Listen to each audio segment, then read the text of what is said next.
آیت الکرسی جو ہے یہ قرآن پاک کی سب سے عظیم آیت ہے. جو شخص ہر نماز کے بعد آیت الکرسی پڑھ لے اسے جنت میں جانے سے کوئی چیز نہیں روک سکتی. لہذا کلام کیے بغیر آیت الکرسی سلام پھیرتے ہی پڑھنی چاہیے فرض نماز کے بعد. حضرت ابو ہریرہ سے روایت ہے نبی صلی اللہ علیہ وسلم نے فرمایا ہر چیز کا کوہان اور بلندی ہے، ہر چیز کا کوہان اور بلندی ہے، اور قرآن حکیم کی بلندی سورۃ البقرہ ہے، اور اس میں آیت الکرسی تمام آیتوں کی سردار ہے. اس آیت کا پڑھنا انسان کو رات بھر شیطان کی شر سے محفوظ رکھتا ہے، کیونکہ شیطان نے ابو ہریرہ رضی اللہ تعالی عنہ کو خود یہ بات بتائی جس کی تصدیق نبی صلی اللہ علیہ وسلم نے کی کہ اس نے کہا کہ جب تم سونے کے لیے بستر پر جاؤ تو آیت الکرسی پڑھ لو، صبح تک اللہ کی طرف سے تم پر ایک نگہبان فرشتہ مقرر رہے گا اور صبح تک تمہارے پاس شیطان پھٹکنے نہ پائے گا. اور نبی صلی اللہ علیہ وسلم نے فرمایا کہ اگرچہ وہ جھوٹا ہے مگر اس نے سچ کہا، یعنی بات سچی ہے لیکن وہ جھوٹا ہے، وہ شیطان تھا. ابی ابن کعب سے مروی ہے کہ نبی صلی اللہ علیہ وسلم نے ایک مرتبہ ان سے پوچھا کہ اللہ کی کتاب میں سب سے عظیم آیت کون سی ہے؟ تو انہوں نے کہا اللہ اور اس کے رسول ہی بہتر جانتے ہیں. نبی صلی اللہ علیہ وسلم نے یہ سوال کئی بار دہرایا تو ابی ابن کعب نے کہا آیت الکرسی. نبی صلی اللہ علیہ وسلم نے یہ سن کر فرمایا ابو المنذر تمہیں علم مبارک ہو، اس ذات کی قسم جس کے قبضے میں میری جان ہے، جس کے ہاتھ میں میری جان ہے، عرش کے پائے کے پاس یہ اللہ کی پاکیزگی بیان کرتی ہوگی. آیت الکرسی عرش کے پائے کے پاس اللہ کی پاکیزگی بیان کرتی ہوگی اور اس کی ایک زبان اور دو ہونٹ ہوں گے. یعنی اللہ سبحانہ وتعالی جس چیز کو چاہے جیسی صورت عطا فرما دے.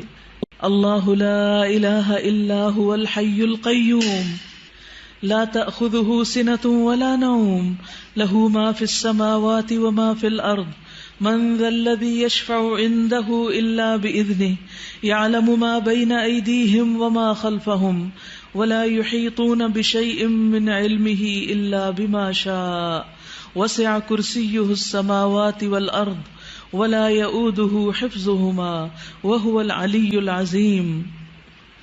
اللہ وہ زندہ جاوید ہستی جو تمام کائنات کو سنبھالے ہوئے ہے، اس کے سوا کوئی الہ نہیں. وہ زندہ ہے، قائم رکھنے والا ہے. لا تأخذہ سنۃ ولا نوم نہ وہ سوتا ہے نہ اسے اونگ لگتی ہے.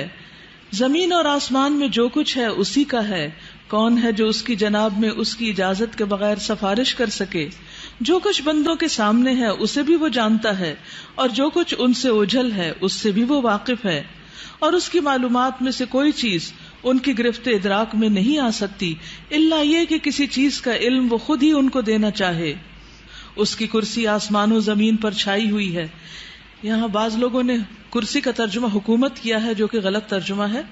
کرسی ابن عباس کی روایت کے مطابق اللہ سبحانہ وتعالی کے قدم رکھنے کی جگہ ہے، فٹ سٹول ہے. وسع کرسیہ السماوات والارض اس کی کرسی آسمان و زمین پر چھائی ہوئی ہے اور ساتوں آسمان اور زمینیں کرسی کے مقابلے میں بس یہ اتنے ہیں جیسے ایک وسیع میدان میں ایک چھوٹا سا رنگ ہو، ایک چھلا ہو. یعنی سارے آسمان اور زمینیں جن کی وسعتوں کا ہم اندازہ نہیں لگا سکتے وہ اللہ سبحانہ وتعالیٰ کی کرسی کے مقابلے میں کتنے ہیں؟ جیسے ایک بڑے میدان میں بہت بڑے صحرا میں ایک چھوٹا سا رنگ پڑا ہوا ہو جو دور سے نظر بھی نہ آئے. تو اس سے اندازہ ہوتا ہے اللہ سبحانہ وتعالیٰ کی عظمت کا. ولا یؤودہ حفظہما اور ان کی نگہبانی اس کو تھکاتی نہیں. وہو العلی العظیم اور وہ بلند ہے، بہت بڑا ہے. اس آیت کے اندر اللہ سبحانہ وتعالیٰ کے 5 نام اور 26 صفات کا ذکر کیا گیا ہے. تو اس آیت کے اندر سب سے پہلا نام ہے اللہ. اللہ کا یہ نام بہت بابرکت ہے، بہت پاورفل ہے. قرآن مجید میں آتا ہے تبارک اسم ربک ذو الجلال والاکرام، بہت بابرکت ہے تیرے رب کا نام جو جلال اور اکرام والا ہے. حقیقت یہ ہے کہ انسان کو ہر موقع پر اللہ کو یاد کرنا چاہیے اور اس نام کے ساتھ پکارنا چاہیے. رسول اللہ صلی اللہ علیہ وسلم نے فرمایا جب تم رات کو کتے کے بھونکنے یا گدھے کے ہینگنے کی آواز سنو تو اللہ کی پناہ طلب کیا کرو، کیونکہ جو کچھ وہ دیکھتے ہیں تم نہیں دیکھتے، اور جب پاؤں سکون کر جائے تو باہر کم نکلا کرو، کیونکہ اللہ تعالیٰ رات کے وقت اپنی مخلوقات کو جیسے چاہتا ہے منتشر کرتا ہے۔ اور اللہ کا نام لے کر دروازے بند کیا کرو، کیونکہ شیطان وہ دروازہ نہیں کھول سکتا جسے اللہ کا نام لے کر بند کیا گیا ہو۔ مثلاً کہیں آپ نے اپنے کوئی قیمتی چیزیں رکھی ہوں اور رات کو گھر کا دروازہ بند کرتے وقت، یا کوئی بھی چیز جس کو آپ محفوظ کرنا چاہیں سب انسانوں سے یا سب جنات سے، تو اس پر آپ اللہ کا نام پڑھیں۔ اور فرمایا بسم اللہ پڑھ کر مشکیزوں کا منہ بند کر دیا کرو، یعنی اپنے برتن ڈھانک دیا کرو، مٹکے ڈھانک دیا کرو، برتنوں کو اوندھا کر دیا کرو۔ اور اسی طرح جنوں کی آنکھوں اور انسانوں کی شرمگاہوں کا پردہ یہ ہے کہ جب بھی کوئی کپڑے اتارے تو بسم اللہ پڑھ لے، یعنی کپڑے اتارنے سے پہلے اگر آپ بسم اللہ پڑھ لیں گے تو آپ ایک طرح سے محفوظ ہو جائیں گے، شیطان آپ کو دیکھ نہیں سکے گا۔ لیکن جو شخص اللہ کا نام نہیں لیتا وہ حقیقت میں شیطان کا ساتھی ہے۔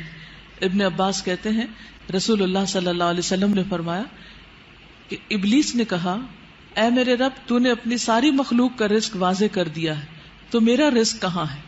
فرمایا ہر وہ چیز جس پر میرا نام نہ لیا جائے وہ تیرا رزق ہے۔